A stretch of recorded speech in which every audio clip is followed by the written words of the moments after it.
Doctor MGR educational and research institute வழங்கும் தமிழ் ஜனம் தொலைக்காட்சி நடத்திய பிரம்மாண்ட சொல்லரங்கம் ஆபரேஷன் சிந்தூர் ராணுவ வெற்றியா ராஜதந்திர வெற்றியா co-sponsored by Senthamarai engineering private limited. Operation Sindoor எதற்காக இது ஒரு ராணுவ நடவடிக்கை இந்தியா எடுத்துச்சு அப்படின்றது நம்ம எல்லாருக்குமே தெரியும். பஹல்காமில் என்ன நடந்துச்சு, அதோடைய தாக்கம் எந்த அளவுக்கு தேசத்தின் மேலே இருந்துச்சு நம்ம எல்லாருமே பார்த்தோம். அந்த காலகட்டங்களில் ரத்தம் கொதிக்காத ஒரு இந்தியர் கூட எங்கேயுமே இருந்திருக்க முடியாது. அதற்கு ஒரு ராணுவ பதிலடி அப்படின்றது தான் நம்மளுடைய ஆபரேஷன் சிந்தூர். ஸோ தாக்குதல் நம்ம பார்த்தோம். இந்த தாக்குதலில் ரொம்ப முக்கியமாக ரெண்டு விஷயம். ஒன்று, இந்த மாதிரியான பயங்கரவாத தாக்குதல் இதுக்கு முன்னாடியுமே நடந்திருக்கு. புல்வாமாவில் கூட நம்ம பார்த்துருக்கோம். ஆனால் இங்கே இந்த தாக்குதல் செய்கிறது மட்டும் இல்லாமல் உளவியல் ரீதியாக சைக்காலஜிக்கலாக நம்மளை ஒரு மிகப்பெரிய ஒரு தாக்குதல் அவங்க பண்ணணும்னு முற்பட்டாங்க. ஸோ சில ட்ரமாட்டிக்ஸை நம்ம பார்த்தோம். இப்போ அந்த இன்சிடெண்ட்டில் பார்த்தீங்கன்னா ஒரு அப்பாவி ஒரு ஆண் கொல்லப்படுறார். அவருடைய மனைவி கதிகலங்கி போய் அந்த துக்கத்தில் அந்த கோபத்தில் அந்த பயங்கரவாதிகிட்ட சொல்கிறாங்க, என்னையும் சுட்டுடு அப்படின்ட்டு. என்னையா உயிரோட விட்டேன்னு கேட்டதுக்கு, உன்னை உயிரோட விட்டதுக்கு காரணம் நீ மோதிட்ட போய் சொல்லணும் அப்படின்றது தான். ஸோ இந்த மெசேஜ் எதுக்கு அப்படின்னா, இது ஏதோ சினிமாவில் பார்க்கக்கூடிய டயலாக் மாதிரி இருந்தாலும் இங்கே உளவியல் ரீதியான ஒரு தாக்கத்தை ஏற்படுத்தணும். இந்தியர்களுடைய தன்னம்பிக்கை மற்றும் இந்தியாவுடைய மத நல்லிணக்கத்தை கம்ப்ளீட்டாக கொலாப்ஸ் பண்ணணும் அப்படின்றதுக்கான எய்ம் தான் அது. இதெல்லாம் அவங்க ஏற்கனவே ப்ரீ பிளான் பண்ணி தான் இதை செஞ்சு எடுத்துகிட்டு வந்தாங்க. ஸோ அதன் பிறகு பிரதமர் அவசரமாக சவுதி அரேபியாவிலேருந்து இந்தியாவுக்கு வந்தார். நம்மளுடைய உள்துறை அமைச்சர் அமித்ஷா அவர்கள் அவசரமாக நம்ம இதுக்கு போனது, ஜேஎன்கேக்கு போனதை பார்த்தோம். பார்த்த பிறகு ஒரு ஃபஸ்ட்டு இதில் ஒரு பீகார் மாநிலத்திற்கு மதுபனியில் அந்த வார்த்தையை சொல்லியிருந்தார், will identify, track and punish every terrorist and their backers. So ரெண்டு விஷயம். ஆப்ரேஷன் சிந்தூர் எதுக்கு அப்படின்றதுக்கான அடிப்படை அப்ஜெக்டிவ் பிரதமர் அவர்கள் சொன்னது தான். ஏன்னா நாட்டோடைய உச்சபட்ச பாதுகாப்பு அமைப்பான கேபினட் கமிட்டி ஆஃப் செக்யூரிட்டியோடைய தலைமை பொறுப்பில் இருக்கக்கூடியவர் நாட்டோடைய பிரதமர்.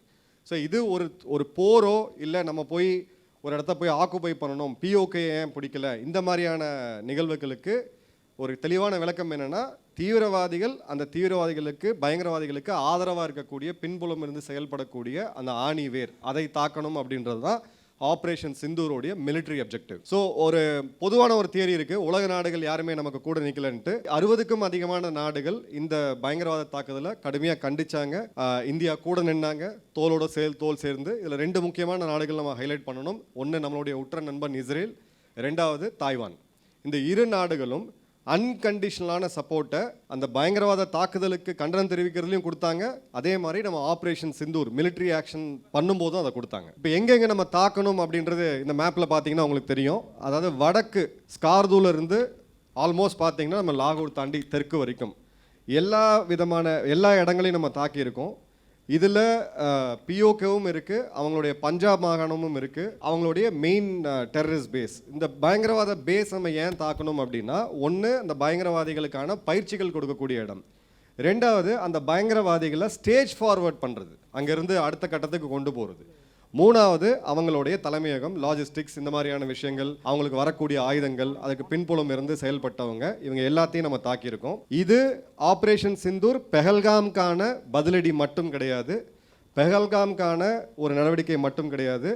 இதில் நம்மளுடைய IC 814 ஹைஜாக்கில் இருந்த பயங்கரவாதிகள், அதன் பிறகு 26 நவம்பர் மறக்கவே முடியாத நாள் மும்பை மேலே நடத்தப்பட்ட ஒரு பயங்கரவாத தாக்குதல், அதில் சம்பந்தப்பட்ட பயங்கரவாதிகள், டேனியல் பெர்ல் ஒரு அமெரிக்கன் பார்ன் ஜூயிஷ் ஜேர்னலிஸ்ட், அவரை கொன்னக்கூடிய பயங்கரவாதிகள், பஹல்காம் மற்றும் பத்தான்கோட்டில் இன்வால்வாக இருந்த எல்லா தீவிரவாதிகள் சம்மந்தப்பட்ட பயங்கரவாதிகளுமே இந்த மிலிட்ரி ஆக்ஷனில் நம்ம கொண்டு இருக்கோம். ஸோ பயங்கரவாதிகள் வேறு, பாகிஸ்தான் இராணுவம் வேறு. இங்கே சில பேருக்கு அந்த புரிதல் இல்லாமல் ஒரு கருத்து இருக்குது, பயங்கரவாதிகள் தான் மோசமானவர்கள், ஆனால் அவங்க மக்கள், இராணுவம் மோசமானவங்க, மக்கள் நல்லவங்க அப்படின்னு சொல்லிட்டு. ஒரு பயங்கரவாதியோடைய இறுதி சடங்குக்கு முக்கியமான இராணுவ தளபதிகள், டிஸ்ட்ரிக்ட் மேஜிஸ்ட்ரேட், அவங்க காவல்துறையோட IG ரேங்கில் இருக்கக்கூடிய அதிகாரிகள் அட்டன் பண்ணுவாங்களான்னு கேட்டிங்கன்னா, உலகத்திலேயே அந்த மாதிரியான ஒரு மோசமான முன்னுதாரணம் தான் பாகிஸ்தான். ஏன்னா பயங்கரவாதம் வேறு, அங்கே மக்கள் வேறுன்னு சில பேர் இங்கே அந்த ஐஎம் சாரி பாகிஸ்தான் சில பேர் சொல்லிட்டு இருந்தாங்க. இங்கே ஐஎம் சாரி பாகிஸ்தான்லாம் கிடையாது. ஏன்னா அந்த பயங்கரவாத முகாம் லேட்டராக நான் காமிக்கிறேன் உங்களுக்கு, அதில் இன்றைக்கி ரீபில்ட் பண்ணுறாங்க. அவங்க ஒரு 14 கோடி செலவு பண்ணி ரீபில்ட் பண்ணுறாங்க. கவர்மெண்ட் அங்கே ஃபண்ட் பண்ணுது, தனி நபர்கள், அங்கே இருக்கக்கூடிய பொதுமக்களும் அதுக்கு உண்டான நிதியுதவி வழங்குறாங்க. ஸோ நம்மளோட எதிரிகள் யார், அவங்களுடைய தன்மை என்னன்னு தெரியணுன்றதுக்காக அதை உங்கள்கிட்ட நான் சொல்கிறேன். இதில் ரொம்ப முக்கியமான நம்ம பார்க்க வேண்டிய டார்கெட்ஸ், நம்ம எங்கெங்கெல்லாம் கை வச்சுருக்கோம் பாகிஸ்தான்னு சொல்லிட்டு, மர்கஸ் சுபானல்லா அப்படின்றது ஒரு 15 ஏக்கர் கேம்பஸ், ஒரு மஸ்ஜித் கேம்பஸ். அது அந்த இடம்தான் அந்த பயங்கரவாதிகளுடைய ஆணி வேர் அப்படின்னு நம்ம சொல்கிறது. நூற்றுக்கணக்கான பாகிஸ்தானில் இருக்கக்கூடிய இளைஞர்களை கொண்டு வந்து அங்கே பயிற்சி கொடுத்து அந்த பயிற்சிக்கு பிறகு அவங்கள இந்தியாவுக்குள்ளே அனுப்பக்கூடிய வேலையை பண்ணுறது இங்கேருந்து தான். இதுதான் அவங்களுடைய தலைமையகம். ஸோ இந்த இடத்துல நம்ம அந்த பின் பாயிண்ட் அக்யூரசி பாருங்கள், 2வது மாடியில் அந்த ஃபோட்டோவை பார்த்தீங்கன்னா தெரியும். 2வது மாடியில் தான் அங்கே இருக்கக்கூடிய டாப் ஹை வேல்யூ டெரரிஸ்ட் நம்ம சொல்லுவோம், அந்த தீவிரவாதிகள் இருந்தாங்க. ஸோ நைட்டு 1:44 மே 7ஆம் தேதி இந்த தாக்குதல் நடத்தப்பட்டுச்சு. 3 காரணம். இரவு நேரத்தில் பொதுமக்களுடைய உயிர் சேதம், கொலாட்ரல் டேமேஜ் நம்ம சொல்லுவோம், அதை கம்மி பண்ணணும். 2வது பயங்கரவாதிகளுடைய அந்த அடைக்கலம் அப்படின்றது நைட் எல்லாருமே ஜென்ரலாக உள்ளே இருப்பாங்க, அது செகண்ட் ரீசன். 3வது பாகிஸ்தானுக்கு நம்மளுடைய உளவுத்துறை எந்த அளவுக்கு ஸ்ட்ராங்காக இருக்குன்னு கொடுத்த மெசேஜ். ஜஸ்ட் சும்மா யோசிச்சு பாருங்க, 22ஆம் தேதி ஏப்ரல் மாதம் நடத்தப்பட்ட பயங்கரவாத தாக்குதலுக்கு பிறகு அடிப்படையாக காமன் சென்ஸ் இருக்கக்கூடிய யாராக இருந்தாலும் நமக்கு தெரியும் அவங்க எல்லாருமே அந்த பயங்கரவாதிகளை வேற இடங்களுக்கு முகாம் மாற்றிருப்பாங்கன்ட்டு. ஸோ விமானப்படைக்கு துல்லியமாக இந்த இடத்துல தான் இருக்காங்க அப்படின்ற தகவலை நம்ம உளவுத்துறை இங்கிருந்து பண்ண முடியுது அப்படின்னா நம்மளுடைய உளவுத்துறையோட எஃபிஷியன்சி பாகிஸ்தானில் எந்த மூளைக்கு போனாலும் இருக்குன்றதை நம்ம புரிஞ்சுக்கணும். அதன் பிறகு அடுத்த எஸ்கலேஷன் வருது. பாகிஸ்தான் மீண்டும் நம்மளுடைய பொதுமக்கள் மேலே தாக்குதல் நடத்துகிறாங்க. ரஜோரியில் இருக்கக்கூடிய ஒரு சீக்கிய குருத்தலம், அங்கே ஒரு தாக்குதல் நடத்தப்பட்டுச்சு. 7 பேர் இருந்தாங்க, அதில் பெண்கள் உட்பட குழந்தைகள் உட்பட. அதுக்கு பக்கத்துலேயே இருந்த இம்மாக்குலேட் மேரி அப்படின்ற ஒரு சர்ச், அந்த சர்ச்சை ஐடென்டிஃபை பண்ணி அதன் மேலேயும் தாக்குதல் நடத்தப்பட்டுச்சு. அதில் ஒரு 3 பேர் இருந்தாங்க. ஸோ பதிலுக்கு நீங்கள் தாக்குதல் நடத்தணும் அப்படின்னா ஜென்ரலாக லெஜிட்டிமேட் டார்கெட்ஸ் நம்ம சொல்லுவோம், மிலிட்ரி இன்ஸ்டலேஷன்ஸை மட்டும் தான் நம்ம சொல்லுவோம். ஆனால் இவங்களுக்கு பொதுமக்கள் மேலே தாக்குதல் நடத்தி பொதுமக்களை கொள்வது தான் இவங்க இராணுவத்தோடைய வீரம் அப்படின்றத பார்த்தோம். அதற்கான பதிலடி நம்ம 8ஆம் தேதி கொடுத்தோம். 8ஆம் தேதிக்கு பிறகு 9ஆம் தேதி மீண்டும் ஒரு எஸ்கலேஷன். 10ஆம் தேதி நம்ம கடைசியாக ஒரு எஸ்கலேஷன் பண்ணோம்.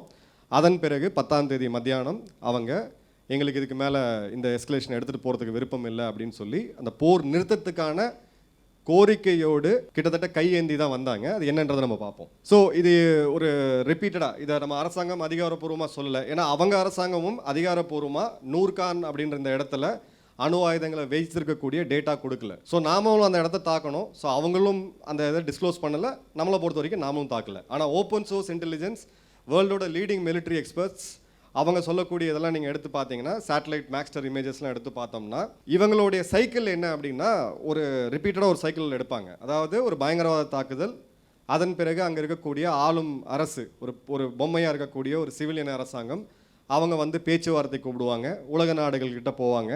இந்தியா ஒரு இராணுவ நடவடிக்கை எடுக்க முற்பட்டாங்கன்னா எங்ககிட்ட அணு ஆயுதம் இருக்குது, நாங்கள் அணு ஆயுதத்தை பிரயோகிச்சிரோம்னு சொல்லிட்டு இந்த முறையும் அதே சைக்காலஜிக்கல் வார்ஃபேர் தான் அவங்க பண்ணாங்க. அந்த முதல் 3 நாட்கள் நீங்கள் பார்த்தீங்கன்னா அவங்களுடைய பாதுகாப்புத்துறை அமைச்சர், அங்கே இருக்கக்கூடிய அரசியல் தலைவர்கள், இராணுவ தளபதிகள், இவங்க எல்லாம் பொறுப்பாக பேச வேண்டிய ஆளுங்க. எல்லாமே பார்த்தீங்கன்னா எங்ககிட்ட 130 அணு ஆயுதங்கள் இருக்குது, நாங்கள் இந்தியா மேலே விதிருவோம், இந்தியாவில் புல் பூண்டு கூட முளைக்காதுன்ட்டு. ஸோ இந்த நடவடிக்கை எதுக்குன்னா, ஒரு நாள் முன்னாடி அன்றைக்கு விடிய காலையில் மத்தியான வாக்கில் இவங்க ஒரு பேலஸ்டிக் ரக ஏவுகணையை பயன்படுத்தினாங்க.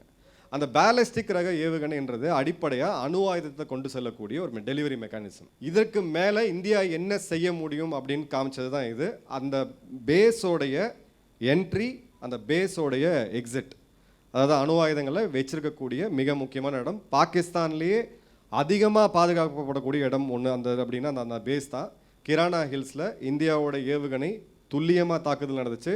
உலகத்திலேயே அணு ஆயுதத்தை வைத்துட்டு இருக்கக்கூடிய ஒரு நாட்டை, அந்த அணு ஆயுதத்தையே நேரடியாக போய் அடித்த ஒரே நாடு இந்தியா அப்படின்ற ஒரு புது ரெக்கார்டை நம்ம பண்ணோம். இது நினச்சி நம்ம பார்க்கும்போது ஏதோ மிசைல் பட்டன் தட்டினா போய் விழுந்தது அப்படி கிடையாது. இதுக்கு ஸ்ட்ராட்டஜிக் லெவலில் நீங்கள் பார்த்தீங்க அப்படின்னா இதற்கு நிறையா ஒரு டிசிஷன் மேக்கிங் கேப்பபிலிட்டி அப்படின்றது தேவை. அந்த தைரியம் வேணும், மக்கள் அந்தளவுக்கு சப்போர்ட் பண்ணணும், நம்மளுடைய பொருளாதாரம் அந்தளவுக்கு வலிமையாக இருக்கணும், ப்ளஸ் நாட்டோட அரசியல் தலைமையும் அந்தளவுக்கு வலிமையாக இருந்தால் மட்டும்தான் இந்த மிலிட்ரி ஆக்ஷன் எடுக்க முடியும். இதன் பிறகு தான் அவங்க நிலைமை என்னன்றதை உணர்ந்து அடுத்தது போர் நிறுத்தத்தை நோக்கி அவங்க வராங்க. ஸோ இதில் 3 விஷயம் நடந்தது. ஒன்று ப்ராபகண்டா. எல்லார்ட்டையுமே அந்த 9ஆம் தேதி வாக்கில் பார்த்தீங்கன்னா ரஃபேல் என்னாச்சு, இதே கேள்வி திரும்ப. விமானங்கள் சேஃபாக இருக்கவே முடியாது. இப்போ உக்ரைன் ரஷ்யாவில் பார்த்தீங்க, ரஷ்யாவுடைய எல்லையிலிருந்து கிட்டத்தட்ட 3000-4000 கிலோமீட்டர் தள்ளி அவங்க விமானங்களை வச்சுருந்தாங்க. அதையும் உக்ரைன் 41 விமானங்களை தாக்கி அழிச்சாங்க. ஸோ விமானங்கள் தரையில் இருந்தாலும் சரி, வானத்தில் இருந்தாலும் சரி, இன்று இருக்கக்கூடிய யுத்த காலத்தில் விமானங்களை இழப்பது அப்படின்றது நடக்கக்கூடியது தான், ஒன்றும் பெரிய விஷயம்லாம் கிடையாது. 1971 யுத்தத்தில் முதல் நாளில் இந்தியா 20 விமானங்கள் இழந்தது.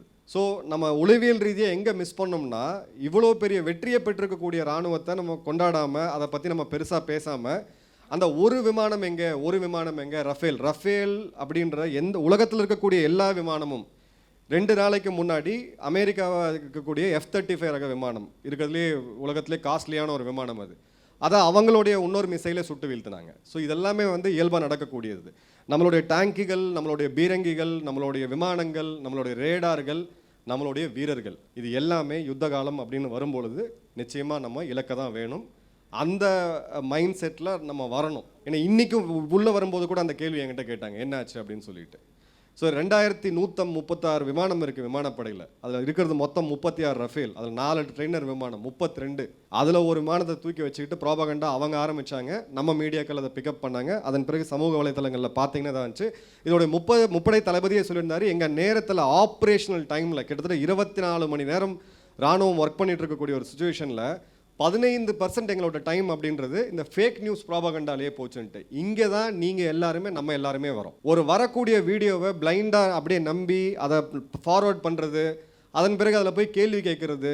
இராணுவ தளபதிகள் இருக்காங்க, அரசாங்கம் இருக்காங்க, டைம் வரும்போதுக்கான ப்ரீஃபிங் இருக்கும். நம்மளோட MOD ப்ரீஃபிங் எவ்ரிடே பார்த்தீங்கன்னா 3 மணிக்கு கொடுத்துட்டு இருந்தாங்க. அது வரைக்கும் பொறுமை காக்க வேண்டியது அவசியம். ஃப்யூச்சரில் இப்படி ஒரு சூழ்நிலை வரும்பொழுது தயவு செய்து இன்ஃபர்மேஷன் வரக்கூடிய ஃபேக் ஃபார்வர்ட்ஸு, வீடியோஸ் இதெல்லாம் நம்பாதீங்க. ஸோ இந்தியா என்ன யூஸ் பண்ணாங்க அப்படின்றதுக்கான ஒரு சம்மரி தான் அது. நம்ம என்ன யூஸ் பண்ணியிருக்கோம் அப்படின்றது, நம்ம இதில் பாதி மிசைல் நம்ம யூஸ் பண்ணலை. அதிகமாக நம்ம ஆகாஷ் ரக ஏவுகணைகள் யூஸ் பண்ணோம், நம்மளுடைய பராக் ரக மிசைல்ஸ் நம்ம யூஸ் பண்ணணும், பிரம்மோஸ் சிலது யூஸ் பண்ணணும். நம்ம பேலஸ்டிக் ரக மிசைல்ஸ் எதையுமே நம்ம யூஸ் பண்ணலை. அதெல்லாம் யூஸ் பண்ணியிருந்தாங்கன்னா பாகிஸ்தான் நிச்சயமாக தாங்கியிருக்க முடியாது. ஸோ எல்லாருமே நம்ம என்ன பண்ணணும்னா, அதுவுமே மீடியாவில் பிக்கப் ஆச்சு. S-400 அது கடைசி நாளான்னைக்கு தான் நம்ம யூஸ் பண்ணோம். நம்ம அதிகமாக யூஸ் பண்ணது ஆகாஷ் ரக ஏவுகணைகள். ஏன் இது ரொம்ப முக்கியம்னா, இன்னொரு நாட்டோட ஆயுதத்தை நம்மளே ப்ராபகண்டா பண்ணிட்டு இருக்கும்போது, பண்ணியிருந்தால் நமக்கு பண்ணியிருக்கோம்னு சொல்ல போகிறோம், அதோட மார்க்கெட் வேல்யூ இன்க்ரீஸ் ஆகும். இந்தியாவுடைய அடுத்த கட்டம் விக்ஷித் பாரத் நம்ம சொல்கிறோம் 2047 அப்படின்னா, அதில் ஆயுத ஏற்றுமதி அப்படின்றது ரொம்ப ரொம்ப முக்கியமானது. ஸோ நம்மளோட வெப்பன்ஸை மக்களாக நாமே ஹைலைட் பண்ணல, நம்ம அரசாங்கம் ஹைலைட் பண்ணல அப்படின்னா மூணாவது நாடு நமக்காக பண்ணாது. ஸோ சில ரியல் லைஃப் நீங்கள் இதை பார்த்துருப்பீங்க. இது L-70. நீங்கள் அந்த ட்ரோன், பாகிஸ்தானோட ட்ரோன்ஸ் உள்ளே வரும்போது நீங்கள் பார்த்துருப்பீங்க, ஒரு ட்ரேசர் ரவுண்ட் ஒரு அப்படியே லைட் மாதிரி போய் பட்டிருக்கும். அதை ஃபயர் பண்ணது இந்த கன்று தான். நீங்கள் அந்த பார்த்துட்டு இருக்கக்கூடிய ஒரு டப்பா மாதிரி இருக்குது பார்த்தீங்களா, இது இந்தியாவில் தயாரிக்கப்பட்ட ஒரு சென்சர் டிவைஸ். இது டான்போ இமேஜிங் அப்படின்னு பெங்களூரை சேர்ந்த ஒரு நிறுவனம் இதை கொண்டு வந்தாங்க. இதை நம்ம இன்டெகிரேட் பண்ணி தான் ஆட்டோமேட் பண்ணி நம்ம ஃபயர் பண்ணோம். ஸோ இனி ஃபியூச்சரில் இதோடைய தாக்கம் எந்த அளவுக்கு இருந்துச்சுன்னா, உலகத்திலேயே நம்பர் 1 ட்ரோன் அப்படின்னு சொல்லப்படக்கூடிய துருக்கியோடைய TB2 பைராக்தர் ட்ரோன், அதையும் இதை சுட்டு வீழ்த்துச்சு. இதோட காஸ்ட் ஆஃப் ஆப்ரேஷன் அப்படின்றது நீங்கள் அயன் டோம் சிஸ்டத்தை விடவோ, இல்லை நீங்கள் பேட்ரியாட் சிஸ்டம், தாட் சிஸ்டம்லாம் பல சிஸ்டம்ஸ் இன்றைக்கி இருக்குது, அது எல்லாத்த விட ரொம்ப குறைந்த விலையில் நம்ம சிஸ்டம் ரொம்ப உறுதியாக இருக்குன்னு நம்ம ப்ரூவ் பண்ணியிருக்கோம். ஸோ இது நம்மளுடைய ருத்ரம் ஃபேமிலி. இந்த இடத்துல தான் நம்ம ஒரு இதை மிஸ் பண்ணோம். பாகிஸ்தானுடைய, அதாவது பாகிஸ்தான் ப்ராக்சியாக ஃபைட் பண்ணாங்க. அவங்க வச்சுட்டு இருக்கக்கூடிய 81% ஆயுதங்கள் அப்படின்றது சீனாவோடது. அந்த சீனாவோட ஆயுதங்களில் ரொம்ப முக்கியமானது அவங்களோட ஏர் டிஃபென்ஸ் சிஸ்டமான HQ-9B. அந்த HQ-9B ரேடார்ஸை மற்றும் லை 19 சொல்லக்கூடிய இன்னொரு ஆயுதம், அந்த ரேடாரை தாக்கி அளித்த மிசைல் தான் நம்மளோட ருத்ரம் மிசைல். முழுவதும் இந்தியாவில் தயாரிக்கப்பட்டுச்சு. பிரளயம் இதை வரும்போது நான் ஒரு ஃபோட்டோ ஒருத்தங்களுக்கு அனுப்பிச்சிருந்தேன். இந்த ஃபோட்டோன்ட்டு இதை நம்ம யூஸ் பண்ணலை. இதை யூஸ் பண்ணியிருந்தோம் அப்படின்னா பாகிஸ்தான் 8ஆம் தேதியே சரண்டர் ஆகிருப்பாங்க. இது நேரம் வரும்போது இதுக்குண்டான டெமோவும் வரும். அடுத்த முறை நம்ம ஏதாவது ஒரு மாதிரி மிலிட்ரி ஆக்ஷன் இன்னொரு முறை பாகிஸ்தான் ட்ரை பண்ணாங்கன்னா நம்ம ஆகாஷ்க்கு அப்புறம் பிரளயை பற்றி நம்ம பேசுவோம். ஸோ ஆகாஷ் தீர், இதில் நிறைய கன்ஃபியூஷன் இருக்குது. ஆகாஷ் தீர் அப்படின்றது ஒரு எக்கோ சிஸ்டம். அதில் S-400 வருது, இராணுவத்தோடைய ரேடார் சொல்ல வரும், விமானப்படையோட ரேடார் சொல்ல வரும், அவாக்ஸ் சொல்ல வரும். நம்மளுடைய சிஸ்டம் எல்லாத்தையும் இன்டெகிரேட் பண்ணி வச்சிருக்கக்கூடியது தான் ஆகாஷ் தீர் அப்படின்றது. நிறைய பேர் நினைச்சாங்கன்னா ஜம்மு காஷ்மீரில் தான் ஆகாஷ் தீர் வச்சு நம்ம பயன்படுத்திட்டு இருக்கோம்ட்டு. அதன் பிறகு விமானப்படை ஒரு ஃபோட்டோ வெளியிட்டாங்க, டெல்லியில் இருந்தது நீங்கள் பார்த்துருப்பீங்க. ஃபார் உங்களுக்கு எக்ஸாம்பிள், அதை கொண்டு வந்து நம்ம தஞ்சாவூரில் கூட வச்சு ஒர்க் பண்ண முடியும். யுத்தம் அங்கே நடக்கும், தேவைப்பட்டால் நம்ம தஞ்சாவூர்லாம் அந்தமானில் கூட வச்சு பண்ண முடியும். இந்த ஆகாஷ் மிசைல் சிஸ்டத்தோடைய தந்தை அப்படின்றது நம்ம வாழ்ந்து மறைந்த நம்மளோட தெய்வமாக இருக்கக்கூடிய டாக்டர் APJ அப்துல் கலாம் ஐயா அவர்கள். அவர் தான் அந்த டைமில் 30 வருடத்துக்கு பின்னாடி என்னோட நாட்டை காப்பாற்றுறதுக்கு, என்னோட நாட்டோடைய பாதுகாப்புக்கு இது தேவை அப்படின்னு சொல்லி அவர் அரசாங்கத்துக்கிட்ட சண்டை போட்டு அந்த ப்ராஜெக்டை கொண்டு வந்தார். அவருடைய இருந்த ஜூனியர் சயின்டிஸ்டில் நிறையா பேரில் ஒருத்தரை பிக்கப் பண்ணார். ஏன்னா தலைவர்கள் லீடர்ஸ் ஆல்வேஸ் மேக் லீடர்ஸ். அந்த ஒருத்தர் தான் டாக்டர் பிரகலாத் சுப்பாராவ் அவர்கள், ஆந்திராவை சேர்ந்தவர். அவர் தான் ஆகாஷ் சிஸ்டத்தோடைய ப்ராஜெக்ட் ஹெட்டு. தன்னோட வாழ்க்கையில் கிட்டத்தட்ட 27 வருடம் இன்னைக்கு நீங்கள் பார்த்த அந்த யுத்த காலத்தில் பார்த்த அந்த வெற்றி ஏவுகணை ஆகாஷை தயாரிக்கிறதுக்காக செலவிட்டவர். பிருத்திவி ஏர் டிஃபென்ஸ் இதை பற்றி நம்ம பெருசாக அதிகமாக பேசலை. ராணுவம் இன்னும் ஃபர்தராக அதை ப்ரீஃபிங் கொடுப்பாங்க. பிரம்மாஸ் இதுக்கான அறிமுகமே தேவையில்லை. இதற்கான மார்க்கெட்டிங் மேனேஜராக இன்றைக்கி பாகிஸ்தானுடைய பிரதமர் ஷபாஸ் ஷெரீஃபே மாறிட்டார். ஏன்னா போராடலாம் அவர் சொல்லிட்டு இருக்காரு, அவங்க பிரம்மாஸ் வச்சு அடிச்சிட்டாங்க அப்படின்னு சொல்லிட்டு. ஸோ T-72 நம்மளுடைய வார் மிஷின், நம்மளோட மெயின் பேட்டில் டேங்க் அப்படின்னு சொல்லுவோம். T-72 எல்லையில் என்ன பண்ணுச்சுன்னு சொல்லி இன்னும் கொஞ்ச நாளில் சேனல்ஸில் வரும், வீடியோ வரும் பாருங்க. S-400 அப்படின்றது நம்மளுடைய பிரம்மாஸ்திரம், அதை கடைசியாக தான் நம்ம யூஸ் பண்ணோம். INS விக்ராந்த் இது யுத்த காலத்துக்குள்ள INS விக்ராந்த் போவாது. INS விக்ராந்தே யுத்த காலம்னு தான் சொன்னாங்க. ஏன்னா ஒரு நேவி அதிகாரி சொன்னார், கமாண்டர் ராகுல் சார் அதை பற்றி கொஞ்சம் டீட்டெயிலாக பேசுவார். இது ஒன்றும் பண்ணலை, ஜஸ்ட் அப்படியே அரேபியன் சீல போயிட்டு அப்படி கிட்ட போயிட்டு அப்படி திரும்ப எடுத்துகிட்டு வந்துட்டாங்க. இது இன்னும் எதுவும் நம்ம பயன்படுத்தவே இல்லை. ஏன்னா இதை பயன்படுத்தி இருந்தாங்கன்னா கராச்சியில் நீங்கள் புல்லு பூண்டு கூட இருந்திருக்காது. இனி வரைக்கும் அவங்க வந்து நெருப்பு அணைக்கிறதுக்கே டைம் ஆகிருக்கும் 20 நாள். ஸோ நேவியோட ரோல் என்னன்னு சொல்லி கமாண்டர் ராகுல் சார் அவர்கள் டீட்டெயிலாக பேசுவார். ஸோ நம்மளுடைய டிஃபென்ஸ் சிஸ்டம்ஸ், இந்த D4 ஆன்டி ட்ரோன் சிஸ்டம் இது எந்த அளவுக்கு எஃபெக்டிவாக போயிருக்கு அப்படின்னா, சைனாவுக்கு ஒரு மிகப்பெரிய சைனாவால் ஒரு மிகப்பெரிய அச்சுறுத்தல் இருக்கக்கூடிய நாடு அப்படின்னா தாய்வான் தான். தாய்வான் இப்போ இந்தியாட்ட பேசி இந்த சிஸ்டம் அவங்களுக்கு வேணும்னு கேட்குறாங்க. ஸோ இந்தியாவில் தயாரிக்கப்பட்ட இந்திய ரேடார் யுத்த காலத்தில் பயன்படுத்தப்பட்டு வெற்றி கண்டு இன்னைக்கு நம்மளுடைய எதிரிகள் இன்னைக்கு வாங்கக்கூடிய அளவுக்கு நம்ம முன்னேறி இருக்கோம். பாகிஸ்தான் யூஸ் பண்ணது HQ-9 இதுதான் அவங்க சீன தயாரிப்பு இதை வாங்கினாங்க. அதை ஃபஸ்ட்டு ஒரு 3 நாள் நாங்கள் பயங்கரமாக வீழ்த்திட்டோம். ஆதம்பூரில் இருக்க S-400 வரைக்கும் நாங்கள் வீழ்த்திட்டோம், இந்தியாவோட ரஃபேலை வீழ்த்திட்டோம் அப்படின்னு சொல்லி பயங்கரமாக சொல்லிட்டு இருந்தாங்க. முந்தா நேற்று சைனா அதிகாரப்பூர்வமாக அறிவித்தாங்க, HQ-9 அப்படின்றது எங்களுடைய சிஸ்டம்லாம் வந்து பிரம்மோஸை தடுக்க முடியாது, நாங்கள் அதுக்காக பண்ணலை அப்படின்ட்டு. இது அவங்க பயன்படுத்திய CH-9 ட்ரோன், இது பார்த்தீங்கன்னா அமெரிக்காவுடைய ரீப்பர் ட்ரோன் MQ-9 Bravoன்னு சொல்லுவாங்க, அந்த ட்ரோனுக்கு ஈக்குவலாக நாங்கள் பண்ணோம் அப்படின்னாங்க. இது பஞ்சாப் ஹரியானால பல இடத்துல கீழே கிடந்தது, மக்கள் எடுத்து ஃபோட்டோ எடுத்து வீடியோலாம் எடுத்து போட்டிருந்தாங்க. அது J-10 அவங்களுடைய சொந்த விமானம், அவங்க தயாரித்த ஒரு 5ஆம் தலைமுறைன்னு கூட சொல்லுவாங்க. 9 விமானங்களை பாகிஸ்தான் இழந்திருக்கிறதா இப்போ அதிகாரப்பூர்வமான செய்திகள் நியூட்ரல் எக்ஸ்பர்ட்ஸ்லேருந்து வந்திருக்கு. 9 விமானங்களில் ரொம்ப முக்கியமாக பார்த்தீங்கன்னா J-10 மற்றும் J-17.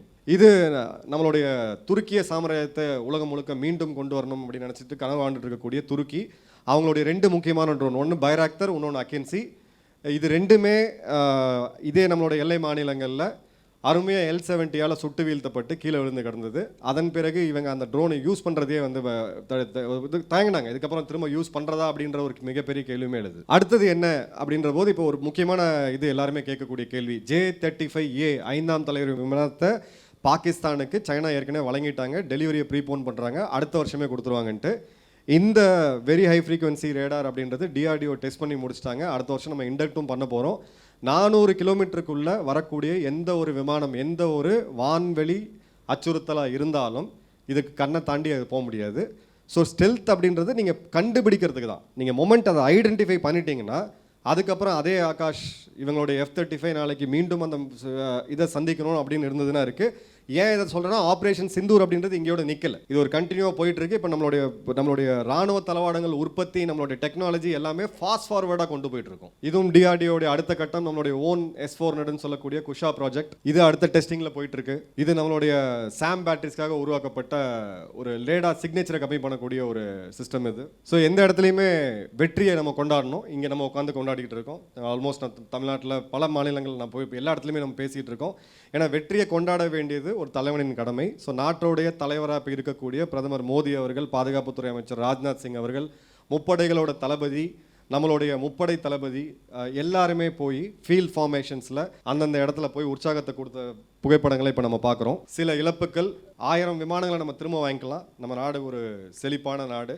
1000 டாங்கிகளை நம்மளால் திரும்ப உருவாக்க முடியும். மனித உயிர்கள், நம்மளுடைய வீரர்கள் இன்னைக்கு இழந்திருக்கிறோம். ஸோ வீரர்களை இழந்த இந்த சூழ்நிலை அப்படின்றது தவிர்க்க முடியாதது. இதில் மிக முக்கியமாக அக்னி வீரர்கள் என்ன பண்ணாங்க அப்படின்னா, 3000 அக்னி வீரர்கள், நீங்கள் பார்த்த அத்தனை மிலிட்ரி ஆப்ரேஷன்லையும் இருந்த மூத்தவர்களோட இன்னைக்கு இருக்கக்கூடிய இளரத்தமாக இருக்கக்கூடிய அக்னி வீரர்களும் இருந்து தான் இந்த யுத்தத்தை நம்ம ஜெயிச்சிருக்கிறோம். மோடியின் குடும்பம் என்றோம், ஆபரேஷன் சிந்தூரில் வென்றோம். பெண்களின் குங்குமம் காத்த எல்லைச்சாமி பிரதமர் மோடிக்கு பாரத மக்கள் சார்பாக நன்றி. டால்பின் ஸ்ரீதரன், மாநில துணைத் தலைவர், தமிழ்நாடு பாஜக.